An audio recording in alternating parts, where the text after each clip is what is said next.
Good evening to all.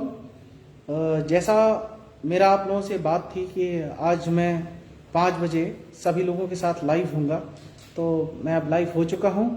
अगर आप लोगों में से किसी की कोई प्रॉब्लम्स हो तो आप मुझे बता सकते हैं। बेसिकली आज हम लोगों का जो इश्यू था वो ये है कि हिंदी मीडियम के जो स्टूडेंट्स हैं उनको बहुत ज़्यादा क्वालिफाई करने में दिक्कत आती है। खासकर सबसे बड़ी हर्डल तो पीटी के लेवल पे स्टार्ट हो जाती है। तो वो जो प्रॉब्लम है उसको हम लोग आज एड्रेस करेंगे पीटी के प्रॉब्लम लेवल पे।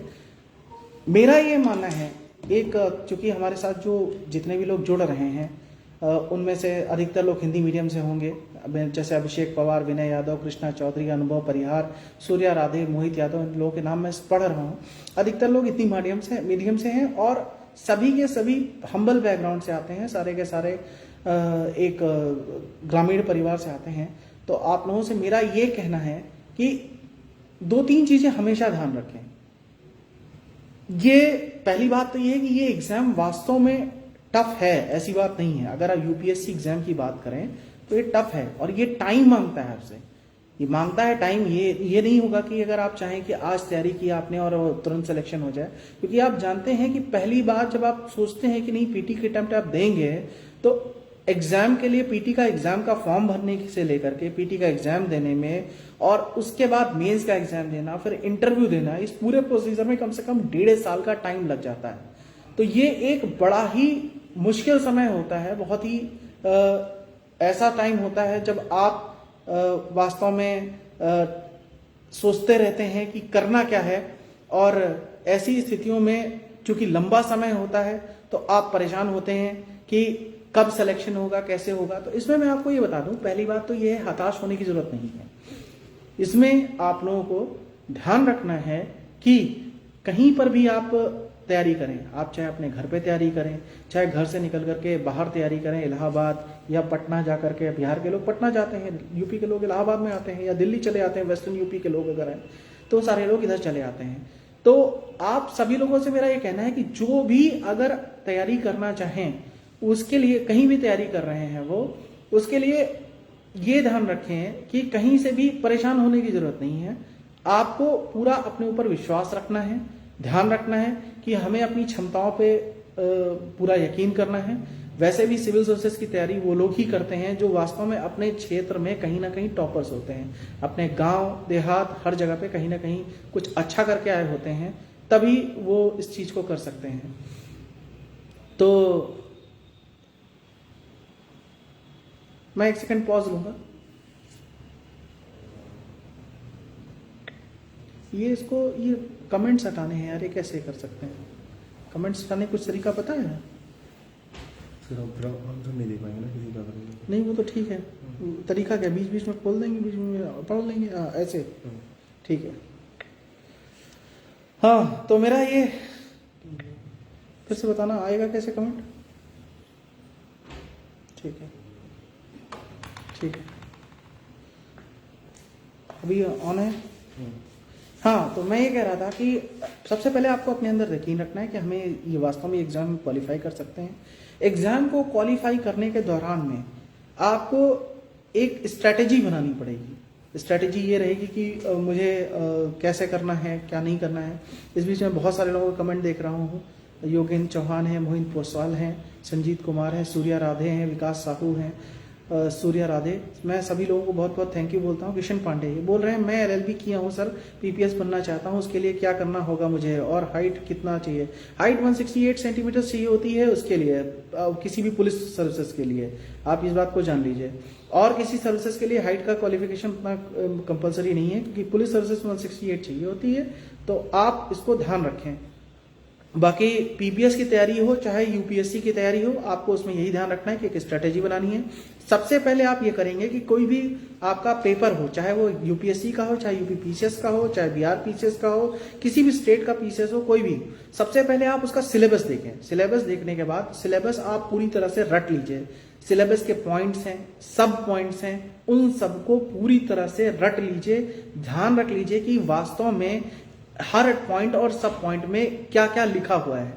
जब आप उसे कर लेंगे तो उसके बाद फिर आपका दूसरा स्टेज आता है, जब आपने सारे टॉपिक्स रट लिए। क्योंकि एक बार अगर आप एग्जाम को देखेंगे, मैं पर्टिकुलरली अभी यूपीएससी एग्जाम को लेकर के चलूंगा, आप लोग उसको दूसरे स्टेट एग्जाम्स पे भी लागू कर सकते हैं। क्योंकि जो यूपीएससी लागू करता है जनरली वही सारी की सारी चीजें वो सारी की सारी चीजें उसमें बाकी स्टेट एग्जाम्स में भी क्वालिफाई होती हैं। अभी किसी ने पूछा कि क्या सेल्फ स्टडी से भी हो सकता है? सेल्फ स्टडी से बिल्कुल हो सकता है, मेरा ये मानना है। बहुत सारे लोगों ने सेल्फ स्टडी से क्वालिफाई किया है, दीपम चौधरी।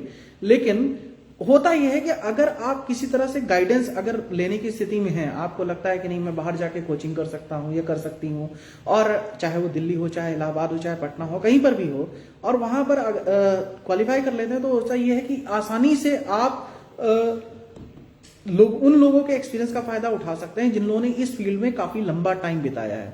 वो अपने एक्सपीरियंसेस के बेसिस पे आपको बहुत सारे अच्छे सजेशंस देते हैं, आपके नोट्स तैयार करवा देते हैं, और उससे आपको फायदा होता है। वैसे सेल्फ स्टडी से भी क्लियर किया जा सकता है। एनसीईआरटी पूछ रहे हैं यूपीएससी एस्पिरेंट से कि एनसीईआरटी का क्या है। तो एनसीईआरटी जरूर क्लियर करनी है 11-12 की। मैं अभी उसी पॉइंट पे आ रहा था। सबसे पहले आप लोग सिलेबस देखिए। सिलेबस के बाद सेकंड नंबर पे आपका आता है कि आप स्टडी मटेरियल कलेक्ट कीजिए। स्टडी मटेरियल कैसे कलेक्ट होगा? उसके 2-3 तरीके हैं। पहला यह है कि आप कोई कोचिंग कर लें, दूसरा यह है कि आप टेक्स्ट बुक्स को खुद स्टडी करें, और तीसरा यह है कि आपको बहुत सारी कोचिंग्स में अब सेल्फ प्रिपेयर्ड मटेरियल मिल जाते हैं, तो उन मटेरियल्स को आप अपने साथ रख सकते हैं, उनसे के बेसिस पे आप तैयारी कर सकते हैं। तो आपको इन 3-4 तरीके से आप उन स्टडी मटेरियल को तैयार कर सकते हैं। अब जब स्टडी मटेरियल आपके पास आ गया, तो स्टडी मटेरियल आने के बाद आपको लगना है टेस्ट सीरीज में। टेस्ट सीरीज जरूर दीजिए, एग्जाम दीजिए, मॉक टेस्ट दीजिए। मॉक टेस्ट देने का फायदा ये होता है कि एग्जाम के ड्यूरेशन में जो भी परिस्थितियां आप फेस करते हैं, जैसे आपको पता होता है कि आपको लगता है कि नहीं आप एक फेमिलियर माहौल में नहीं बैठे होते हैं, एक ऐसा माहौल नहीं होता है जिसमें आप जैसे मान लो घर में बैठ के टेस्ट सीरीज कर रहे हैं, टेस्ट पेपर्स कर रहे हैं, बहुत लोग ये गलतियां करते हैं। मेरा ये कहना है कि आप एग्जाम में ऑफलाइन टेस्ट सीरीज दे सकते हैं तो बहुत अच्छी बात है, नहीं तो ऑनलाइन टेस्ट सीरीज जरूर दीजिए। उसमें यह है कि आपको आसानी होगी लगातार ये सब करने में कि जो एग्जाम देते समय 3 घंटे का टाइम आपको मिलता है, जो प्रेशर सिचुएशन एग्जाम्स में होती हैं, एग्जाम में आप बैठेंगे तो कभी भूख लगेगी, कभी प्यास लगेगी। जब एग्जाम में आपको कोई क्वेश्चन बोर करेगा तो आपका दिमाग थक जाता है, आपका दिमाग कई बार रिस्पॉन्ड नहीं करता है। तो वो सारी परिस्थितियों को सबसे पहली बात तो यह है कि आप उस ड्यूरेशन में स्टडी कर लेंगे और उसको एक्सपीरियंस कर लेंगे जब आप टेस्ट सीरीज देते हैं। दूसरा फायदा ये होता है कि कोई भी टेस्ट सीरीज अगर सीरियसली दे रहा है तो उसके लिए ये जरूरी हो जाता है कि वो सारे टॉपिक्स को कम से कम 2 से 3 बार पढ़ करके तब टेस्ट एग्जाम में क्वालिफाई करे, वहां पर टेस्ट देने जाए। जब वो देने जाता है तो उस समय स्थिति ये होती है कि कोई भी व्यक्ति जब देने गया तो आप ने टेस्ट के टाइम में उसको 2-3 बार पढ़ लिया। पर्टिकुलरली जब टॉपिक वाइज टेस्ट होते हैं, कहीं किसी भी कोचिंग का ज्वाइन करिए, जो भी अच्छे इंस्टीट्यूट हैं, बहुत सारे अच्छे इंस्टीट्यूट हैं दिल्ली में, इलाहाबाद में, पटना में, हर जगह इंस्टीट्यूट अवेलेबल है। और ऑनलाइन टेस्ट सीरीज की वजह से अब आपको कहीं जाने की भी जरूरत नहीं, आराम से आप दे सकते हैं। तो मेरा ये कहना है कि आप टेस्ट सीरीज जरूर दीजिए, मॉक जरूर दीजिए। उसमें जब आप देते हैं तो 2-3 बार आप एग्जाम्स के लिए पहले से ही तैयारी कर लेते हैं, और जब आप एग्जाम देने वास्तव में पहुंचते हैं, मान लीजिए आज से 6 महीने बाद पीटी का एग्जाम है, आपने पढ़ना चालू कर दिया और टेस्ट सीरीज ज्वाइन कर ली, तो पता चला हर टॉपिक से अलग अलग पहले तो टेस्ट उसमें होंगे। हो सकता है पहले मैथमेटिक्स, अगर सीसेट की बात करें तो उसमें डेटा इंटरप्रिटेशन के क्वेश्चन हो सकते हैं, कॉम्प्रिहेंशन के क्वेश्चन हो सकते हैं, उसमें रीजनिंग के क्वेश्चन हो सकते हैं। तो जब ये टेस्ट अलग अलग टॉपिक के होते हैं, उनमें भी अलग अलग सब टॉपिक्स होते हैं, उन सब टॉपिक्स में टेस्ट होते हैं, तो आप पर्टिकुलरली 1 हफ्ते के लिए उसी टॉपिक पर बहुत ही कंसंट्रेट होकर के पढ़ाई करते हैं। आप सभी को बचपन में याद होगा कि आप अपनी पढ़ाई के समय सबसे ज्यादा सीरियस कब होते थे? सबसे ज्यादा सीरियस आप तब होते थे जब आपका एग्जाम अगले दिन होता था। आपको याद होगा कि रात में बैठ करके, मैंने भी पढ़ाई की है, आप सभी लोगों ने पढ़ाई की है। इनफैक्ट जितने लोग यहाँ मेरे सामने दिख रहे हैं, गुनगुन अग्रवाल हैं, या श्याम जी घर हैं, पिंटू यादव हैं, नीतीश कुमार निराला है, ये सारे के सारे लोग निश्चित रूप से सीरियस कैंडिडेट्स हैं, तभी आज इस जगह फेसबुक लाइव पर आए हैं। तो आप सभी लोगों ने ध्यान दिया होगा कि जब आपका एग्जाम का दिन अगले दिन होता है तो आप सबसे ज्यादा कंसंट्रेट होते हैं। उस समय आप दिन में 24 में से 10 घंटे, 15 घंटे, 20 घंटे, जितना आपकी क्षमता है उतनी पढ़ाई करते हैं। लेकिन उससे एक दिन पहले उतना कंसंट्रेट नहीं होते, उतने सीरियस नहीं होते हैं, 3 दिन पहले उतना सीरियस नहीं होते हैं। तो आपको ध्यान ये रखना है कि ज्यादा से ज्यादा टाइम तक आप उसमें अगर particular topic wise test series में परफॉर्म करेंगे तो आपका हर एक टॉपिक वो बहुत अच्छे से तैयार होता चला जाता है। लेकिन अगर आप ये नहीं करते हैं तो पता चलता है जब एग्जाम के दिन आप पहुंचते हैं तो वो सारी की सारी चीजें आपको एक झटके में, मान लो पता चला कि 15 दिन बाद आप एग्जाम है और आपने टेस्ट सीरीज नहीं की है, आपने पहले से मॉक टेस्ट नहीं किए हैं, आपने अनसॉल्व पेपर सॉल्व नहीं किए हैं, तो आप क्या करते हैं कि आपको जो टॉपिक इजी लगता है, जो इंटरेस्टिंग लगता है, उसको तो आप पढ़ते हैं, बाकी टॉपिक को आप छोड़ देते हैं। आप भाग जाते हैं कि नहीं छोड़ो, इसको रहने दो, अभी इस समय क्या कर सकते हैं, अब इसमें नहीं हो पाएगा। तो कुछ टॉपिक्स आप पढ़ के जाते हैं और बाकी सारे टॉपिक्स आप छोड़ देते हैं। इसलिए आपको यह ध्यान रखना है कि आप लगातार मॉक टेस्ट दे करके तब वहां पहुंचेंगे। उससे क्या होता है कि एग्जाम देने से पहले आप 3 बार टॉपिक पहले से पढ़ चुके होते हैं। जब आप महीने भर पहले फिर सीरियस होते हैं, जब आपकी टेस्ट सीरीज खत्म हो जाती है और महीने भर पहले फिर सीरियस होते हैं कि अब एग्जाम आने वाला है, तो आप कम से कम 2 या 3 बार उसको और पढ़ते हैं और किसी भी और स्टूडेंट की अपेक्षा अब ज्यादा तैयारी में होते हैं। एक स्टूडेंट सोचिए, एक कैंडिडेट ऐसा जा रहा है जिसने केवल 2 बार या 1.5 बार स्टडी किया, रिवाइज किया, 3 बार स्टडी करके तब वो एग्जाम में प्रिपेयर हो रहा है, और एक वो स्टूडेंट आप गेस करिए जो 6 बार पढ़ करके जा रहा है। तो ऐसे केसेस में उस स्टूडेंट का परफॉर्मेंस निश्चित रूप से बेहतर होगा जो 6 बार पढ़ के जा रहा है। तो इसीलिए मैं बार बार इस चीज पे रिट्रेट कर रहा हूं। अब आप लोगों को इस पे ध्यान देना है। अब मैं देख सकता हूं कुछ लोगों के कुछ क्वेश्चन देख सकता हूं, सर सेल्फ स्टडी के लिए कौन सी बुक पढ़नी है, ये क्वेश्चंस आ रहे हैं। ये इसमें मैंने देखा शुभ गुर्जर के, सर जी मैं यूपी पीएससी में हूं, जॉब के साथ साथ कैसे तैयारी करूं। देखो शुभ, ऐसा है कि पुलिस की कोई भी नौकरी उसके साथ बड़ा मुश्किल होता है, लेकिन ऐसा भी नहीं है, बहुत सारे लोगों ने क्वालिफाई किया है।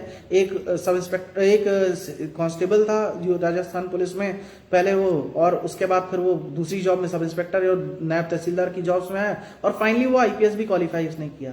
आपको करना यह है कि 8 घंटे की आपकी जॉब होती है, बचे हुए 16 घंटे में से जितने घंटे आप निकाल सकें, जितने घंटे का मतलब जितने भी निकाल सकते हैं, 20, 22, 25 घंटे तो आप नहीं निकाल सकते। 24 घंटे में से आपके 16 घंटे बचे, 16 घंटे में से आप 6 घंटे सोने के लिए दे दीजिए और 10 घंटे बचे आपके बाकी। तो खाना खाना, पानी पीना, इन सब के अलावा जो चीजें टाइम आपका बचता है, 8-9 घंटे जितना आप दे सकते हैं जरूर पढ़ाई के लिए दीजिए। और पढ़ाई का तरीका वही होगा, मैंने 3 स्टेज बता दी। सबसे पहले आप इस सिलेबस को रट लीजिए, दूसरी बात फिर स्टडी मटेरियल को कलेक्ट कर लीजिए, और तीसरी बात जब स्टडी मटेरियल कलेक्ट हो जाए तो उसको 10 बार कम से कम रट्टा मारिए, 10 बार। और ये ध्यान रखिए कि 10 किताब, 25 किताबों, 50 किताबों के पीछे नहीं भागना है। कोई 10 किताबें सेलेक्ट कीजिए बेसिक, और उन्हीं किताबों को 10-10 बार पढ़िए, बजाय कि 50 किताबें आप पढ़ रहे हैं, उससे कुछ हासिल नहीं होगा। 10 किताबों को 10 बार पढ़िए, अपने नोट्स को 10 बार पढ़िए, वही आपके लिए फायदा है। अगला है कृष्ण पांडे, मैं एलएलबी का स्टूडेंट हूं, मुझे क्या करना चाहिए। एलएलबी का स्टूडेंट पीपीएस बनना है, पीपीएस बनने के लिए ठीक है। पीपीएस आप अगर यूपी में है, मुझे पता नहीं आप कहाँ यूपी पीसीएस की बात कर रहे हैं, कहाँ कर रहे हैं। अगर आप पीपीएस बनना चाहते हैं तो उसके लिए यूपी पीसीएस के लिए आपको फॉर्म भरना पड़ेगा, वही प्रीलिम्स, मेंस और उसका इंटरव्यू का प्रोसीजर होगा। एक बार आप प्रीलिम्स क्वालिफाई कर लें तो आगे और बताइएगा, मैं आपको फिर जवाब दूंगा। रोहित दुबे, सर मेरा पंजाब में यूपीएससी का एग्जाम देना चाहता हूं तो क्या पढ़ना पड़ेगा। पंजाब से यूपीएससी का एग्जाम अगर आप देना चाहते हैं, कहीं से भी एग्जाम दे सकते हैं, पूरे इंडिया से दे सकते हैं एग्जाम देना। क्या पढ़ना पड़ेगा मैंने आपको बता दिया। सबके लिए सबसे अच्छी बात यह है कि अगर कुछ नहीं समझ में आ रहा है तो सबसे पहले एनसीईआरटी पढ़ना चालू कर दो। एनसीईआरटी किस क्लास की, 11-12 की। अगर 11-12 की नहीं समझ में आ रही, जैसे मान लो कोई साइंस बैकग्राउंड का है तो उसको आर्ट्स बैकग्राउंड की एनसीईआरटी नहीं समझ में आएगी। कोई आर्ट्स बैकग्राउंड का है, साइंस बैकग्राउंड का है तो उसको आर्ट की नहीं समझ में आएगी, आर्ट्स बैकग्राउंड का है तो उसको साइंस बैकग्राउंड की नहीं समझ में आएगी। तो ऐसे में आपको 11-12 से नीचे जाके 9th और 10th की एनसीईआरटी पढ़ डालो। 9th-10th भी अगर नहीं समझ में आती है तो 6th, 7th, 8th की भी एनसीईआरटी पढ़ी जा सकती है। हैं। लेकिन मेरा आपको सजेशन ये है कि आप 9th 10th की पढ़िए। अगर किसी ने ग्रेजुएशन करने के बाद या पोस्ट ग्रेजुएशन करने के बाद तैयारी करनी शुरू की है और उसको 9th 10th की भी एनसीईआरटी नहीं समझ में आ रही है तो समस्या है फिर थोड़ी सी, फिर उसको ध्यान देना पड़ेगा, क्योंकि ये जर्नी ऐसी है जिसमें आपको थोड़ा ध्यान देना पड़ेगा। मतलब फिर उसके लिए संकट की बात हो जाती है ना कि उसको 9th 10th की भी सवाल नहीं आ रहे, एनसीईआरटी समझ में नहीं आ रही, क्योंकि 9th 10th में पढ़ते समय वो एनसीईआरटी हमारे लिए मुश्किल हो सकती है, बुक मुश्किल हो सकती है। लेकिन जब हम 11 12 में पहुंच जाते हैं तो हमारे लिए थोड़ी इजी हो जाती है। जब हम ग्रेजुएशन कर लेते हैं तो हमारे लिए और इजी हो जाती है। जब हम पोस्ट ग्रेजुएशन में पहुंच जाते हैं तो हमारे लिए और इजी हो जाती है। तो इसलिए हमें 9th 10th की एनसीईआरटी पढ़ लीजिए और उसके बाद फाइनली फोकस करिए 11 12 की एनसीईआरटी पर, चाहे वो हिस्ट्री हो, ज्योग्राफी हो, पॉलिटी हो, इकोनॉमी हो, सोशियोलॉजी हो, साइंस के टॉपिक्स हैं, फिजिक्स, केमिस्ट्री, बायोलॉजी, स्टैटिस्टिक्स, इन सभी को आपको 11 12 की एनसीईआरटी से क्लियर करना है। और कोई सवाल है? सर बेस्ट यूपीएससी की बुक्स कौन सी हैं? दीपम चौधरी, एनसीईआरटी की बुक्स को सबसे पहले स्टार्ट कीजिए 11th 12th की, वही आपको सब बताएंगे। सर विपिन चौधरी, सर मैं विपिन चौधरी 24 प्रेसिडेंट पीएससी से Indian economic service, I have completed my MA. तुम्हारा कमेंट निकल गया, नीचे से बहुत कमेंट आ रहे हैं इसलिए मैं देख नहीं पा रहा हूँ। नवनीत पटेल, ग्रेजुएशन के साथ तैयारी कैसे करें? ग्रेजुएशन के साथ तैयारी करनी है तो आप सीधे बस एनसीईआरटी पढ़ना भी चालू कर दो 11th। कौन से सब्जेक्ट की एनसीईआरटी पढ़नी है किसी ने भी पूछा मुझसे, तो ये ऊपर निकल गया आपका थ्रेड तो मैं समझ नहीं पाया। एनसीईआरटी जो आपको पढ़नी है कौन सी बुक, कौन सी सब्जेक्ट की, तो सारी ही पढ़नी है। History, geography, polity, economy, sociology, physics, biology, chemistry, statistics, सारे टॉपिक्स क्लियर करने हैं। एम मान सिंह, सर मैं ग्रेजुएशन कर रहा हूं, कमेंट ऊपर निकल गया। Abhishek Sharma, please give me advice sir ji, police join करने के लिए एडवाइस करिए। कोई भी एग्जाम बेटा आजकल के टाइम में हो अभिषेक, आपको ये देखना है, चाहे वो पुलिस का हो, लेखपाल का हो, अविनाश ने पूछा है, तो इसमें आपको ये देखना है कि कोई भी एग्जाम हो उसके लिए बेसिकली आपको स्टडीज वहीं से करनी पड़ती हैं। और हर एग्जाम का पैटर्न अब एक जैसा हो गया है। जो यूपीएससी ने पैटर्न बनाया है वही यूपी पीसीएस उसको कॉपी कर रहा है, बाकी स्टेट एग्जाम भी उसको कॉपी करने की तरफ जा रहे हैं और मोर और लेस उसी को कॉपी कर रहे हैं। तो इसलिए हम देखते हैं कि चाहे वहां का यूपी पीसीएस हो, चाहे पीसीएस हो, चाहे सब इंस्पेक्टर का एग्जाम हो, चाहे वो पीओ का एग्जाम हो, बैंक पीओ का हो, चाहे लेखपाल का हो, चाहे दरोगा का हो, चाहे सिपाही का हो, सारे के सारे एग्जाम्स में लगभग एक जैसा पैटर्न आ रहा है। पहले एक स्क्रीनिंग टेस्ट होता है पीटी टाइप में जिसमें आपको मल्टीपल चॉइस क्वेश्चंस होते हैं, आपको सब्जेक्ट उसमें स्टिक करने होते हैं। उसके बाद आपका या तो मेंस और इंटरव्यू होता है या फिर केवल इंटरव्यू होता है और उसके बाद आपको क्वालिफाई कराया जाता है। सब इंस्पेक्टर और जो पुलिस के एग्जाम्स हैं उनमें आपका मेडिकल और फिजिकल भी होता है, वो सब अलग की बातें हैं, वो तो अलग से बताई जाएंगी। तो पढ़ने के लिए इस स्तर पे आपको हमेशा ध्यान रखना है कि एनसीईआरटी की किताबें आप पढ़ना चालू कर दीजिए। और ये भी ध्यान रखिए कि जो लोग, मैं आपको बता दूं कि जो लोग आईएएस की एग्जाम की तैयारी कर रहे होते हैं उनमें से कई लोगों का ये सोचना होता है कि हम आईएएस नहीं क्वालिफाई करेंगे, तैयारी तो आईएएस की कर रहे हैं, लेकिन अगर नहीं हो पाई तो हम कम से कम पीसीएस या किसी दरोगा के एग्जाम में तो सिलेक्ट हो ही जाएंगे। तो इसलिए आप ये मत सोचिए कि लेखपाल की तैयारी कर रहे हैं तो आपका कंपटीशन उन लोगों से है जो लोग लेखपाल की तैयारी कर रहे हैं, बल्कि आपका कंपटीशन उन लोगों से हो जाता है जो आईएएस या यूपीसीएस की भी तैयारी कर रहे हैं, वो लोग भी होते हैं। तो इसलिए आपको थोड़ा सीरियसली पढ़ना पड़ेगा। सागर वर्मा, मैं जॉब के साथ यूपी पीसीएस की तैयारी करना चाहता हूँ। जॉब के साथ अभी एक ने पूछा था, शुभ ने, तो मैंने बता दिया कि आपको जॉब में 8 घंटे लगते हैं और 8 घंटे में भी 1 घंटे का आपको बीच में ब्रेक मिल जाता है, तो उस टाइम पे पढ़िए। और आजकल तो बहुत सारे लेक्चर्स ऑनलाइन मिल गए हैं, बहुत सारे लोग गाइडेंस देते हैं ऑनलाइन, तो उनको सबको आप करते जाइए और वो आपको मिल जाएगा। आप जितना टाइम खाली होकर के दे सकते हैं एक दिन में, अगर आप जॉब के साथ 7 से 8 घंटे दे सकते हैं तो आपके लिए बहुत आसान है। आगे हिस्ट्री के लिए कौन सा साइड बुक पढ़ा जाए? साइड बुक अभी मत पढ़ो नकुल कुमार शाह, आप ये करो कि पहले एनसीईआरटी ही पढ़ो बेटा। 11 12 की एनसीईआरटी अगर आप 10 बार पढ़ लोगे तो मैं आपको चैलेंज करता हूं कि किसी एमए किए हुए स्टूडेंट जिसने टॉप किया होगा उसके साथ बैठ जाना और क्वेश्चन आंसर कर लेना, तुम्हारे आंसर ज्यादा सही होंगे, उसके कम होंगे। इसके अलावा नवनीत पटेल, एनपी यूपीएससी के अलावा कौन सा प्लान बी बनाना जरूरी? प्लान बी वैसे जरूरी तो होता है देखो, लेकिन मेरी अपनी खुद की जो जर्नी है मैं तुम्हें ये बता दूं, प्लान बी होना चाहिए, नो डाउट, आपको दिमाग में रहना चाहिए, क्योंकि ये एक ऐसा एग्जाम है जिसमें लोगों की संख्या जो अपीयर होते हैं वो बहुत सारी है और सेलेक्ट 1% से भी कम होते हैं। अगर मान लीजिए अभी हमारे साथ मान लो 1000 लोग जुड़े हैं तो 1000 लोगों में से केवल 10 लोगों का सिलेक्शन होगा, 8 या 10 लोगों का सिलेक्शन होगा, बाकी 990 लोग क्वालिफाई नहीं होंगे। वो हो सकता है पीसीएस के एग्जाम में क्वालिफाई कर जाए, यूपी पीसीएस में, बिहार पीसीएस में, राजस्थान में, MP, Punjab PCS, Uttarakhand PCS कहीं क्वालिफाई कर जाए। लेकिन यूपीएससी के एग्जाम की मैं बात कर रहा हूं क्योंकि वो एग्जाम सबसे टफ होता है और मैं उसी एग्जाम को लेकर के चल रहा हूं। बाकी एग्जाम इसी के पैटर्न पे आपको देखने पड़ेंगे। ठीक है। रोहित दुबे, सर जी आप बेस्ट यूपीएससी प्रिपरेशन यूट्यूब चाहते हैं, चैनल क्या है? बहुत अच्छे पुलिस ऑफिसर हो, थैंक यू यार। मैं लेखपाल की तैयारी के लिए अवनीश गुप्ता पोस्ट की तैयारी कर रहा हूँ। मैं लेखपाल की तैयारी यूपीएससी क्या आ रहा है यार? बेटा राष्ट्रीय स्तर का कुश्ती का खिलाड़ी, इच्छा यूपी पुलिस में एसआई की नौकरी करना चाहते हैं, वीर सिंह। ठीक है, अगर वो कर रहा है तो उसको नेशनल खिलाइए। नेशनल अगर खेलेगा तो निश्चित रूप से सब इंस्पेक्टर का एग्जाम भरेगा और यहाँ पे होते हैं केवल यूपी पुलिस में नहीं, इनकम टैक्स इंस्पेक्टर भी बन सकता है, वो डिप्टी एसपी भी बन सकता है अगर उसने इंटरनेशनल लेवल पे खेल लिया और मेडल जीत लिया। नकुल कुमार शाह, हिस्ट्री के लिए कौन सी साइड बुक पढ़ा जाए? भारत एवं विश्व में सभी घटनाएं एक साथ दी हुई हो।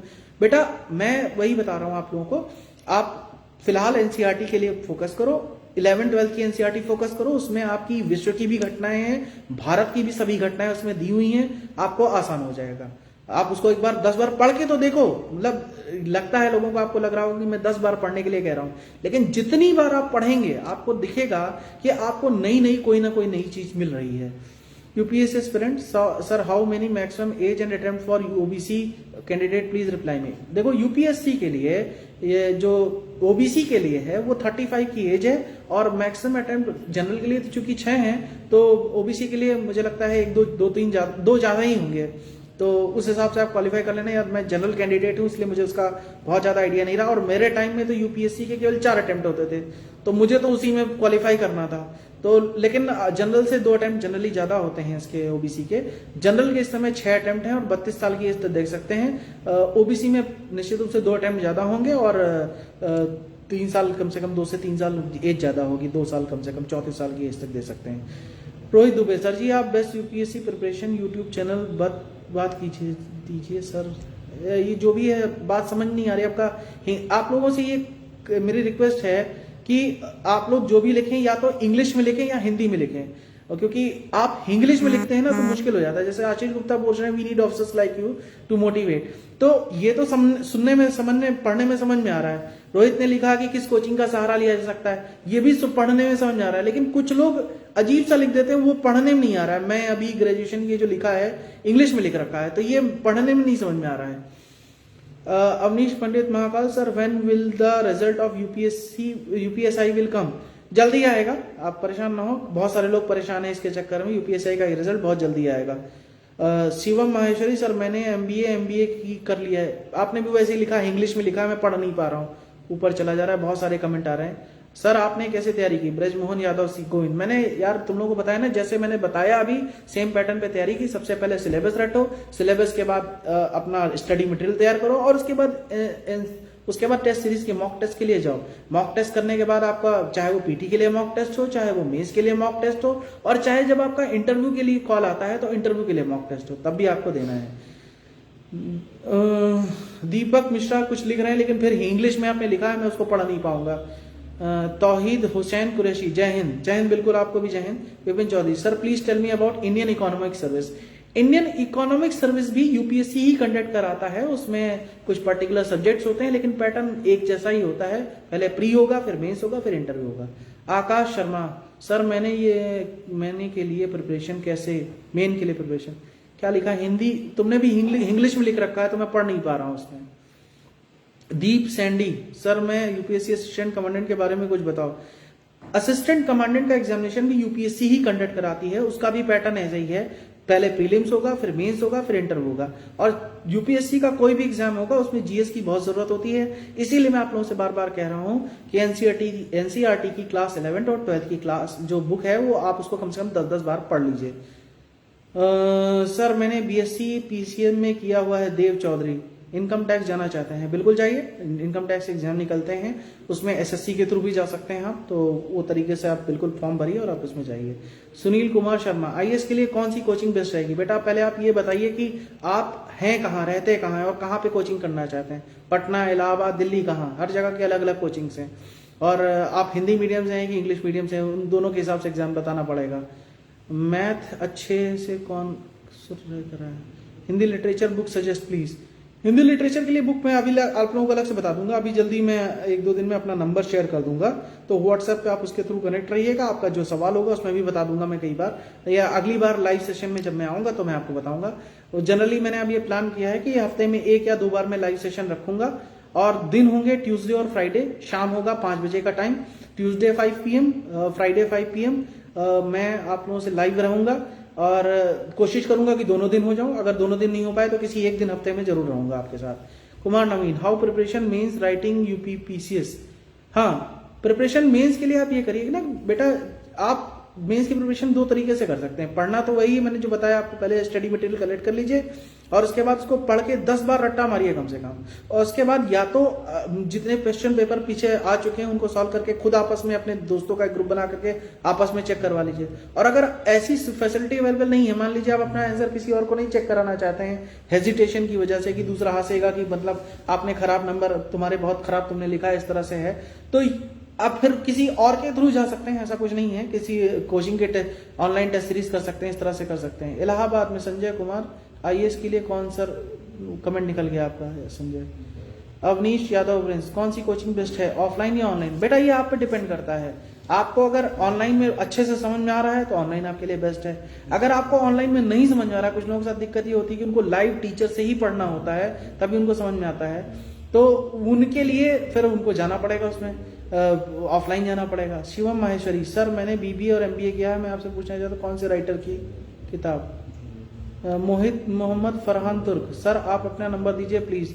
मैं नंबर दूंगा भाई, बिल्कुल दूंगा, लेकिन नंबर में मैं आप लोगों से रिक्वेस्ट ये करता हूँ कि गुड मॉर्निंग गुड इवनिंग के मैसेज मत भेजिएगा। मैं वो जो नंबर दूंगा अगर उससे बढ़ाएंगे तो मैं किसी ना किसी की लिए मुश्किल होगी, दूसरों का नहीं हो पाएगा, काम नहीं हो पाएगा। त्र्यंबक पाठक, लोक प्रशासन में अधिकतम नंबर। हाँ यार, लोक प्रशासन मेरा भी सब्जेक्ट था और मुझे बहुत अच्छे नंबर मिले थे। बीच में लोगों ने बताया कि लोक प्रशासन को थोड़ा डाउन किया गया। लोक प्रशासन एक ऐसा सब्जेक्ट है जो वास्तव में UPSC के स्टूडेंट्स के लिए बहुत ही अच्छा है, तो मैं तो इसको हमेशा रिकमेंड करता हूं, क्योंकि जिसका अगर एप्टीट्यूड है इस टाइप का लोक प्रशासन का, उनको एप्टीट्यूड कैसे पता चलेगा? आप पढ़ना चालू कर दीजिए, आपको आइडिया लग जाएगा। 2 बड़ी अच्छी किताबें उसमें लोक प्रशासन की, फर्स्ट पेपर के लिए और सेकंड पेपर के लिए। पहले पेपर फर्स्ट या सेकंड पेपर थोड़ा ज्यादा इंटरेस्टिंग है, थोड़ा अप्लाइड है, तो आप लोगों को ज्यादा मजा आता है। BL फड़िया उसके टीचर हैं, मतलब राइटर हैं, ऑथर हैं, उसको आप लेके उसको आप पढ़ना चालू कर दीजिए, आपको आइडिया लग जाएगा। तो इस तरीके से अगर आप उसको पढ़ना चालू करेंगे, आपको अगर उसमें इंटरेस्ट आने लग गया तो इसका मतलब एप्टीट्यूड है आपका। जनरली अच्छे ऑथर की बुक पढ़ने के बाद अगर आपको उसमें इंटरेस्ट आने लगे, आपका मन करे कि नहीं मैं इसको और पढ़ूं और आगे भी पढ़ूं, तो इसका मतलब आपका उसमें एप्टीट्यूड है। अगर नहीं है आता आपको इंटरेस्ट, इसका मतलब आपका एप्टीट्यूड नहीं है। मैं रेस्ट लूंगा यार 30 सेकंड के लिए, क्या करें, बंद करें क्या? ये पॉज है ना,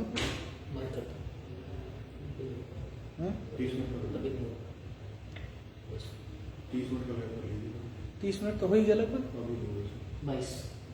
22 मिनट का हुआ है। पानी वाला 1 गिलास थोड़ा पानी पीते हैं, फोन तो आ रहा है।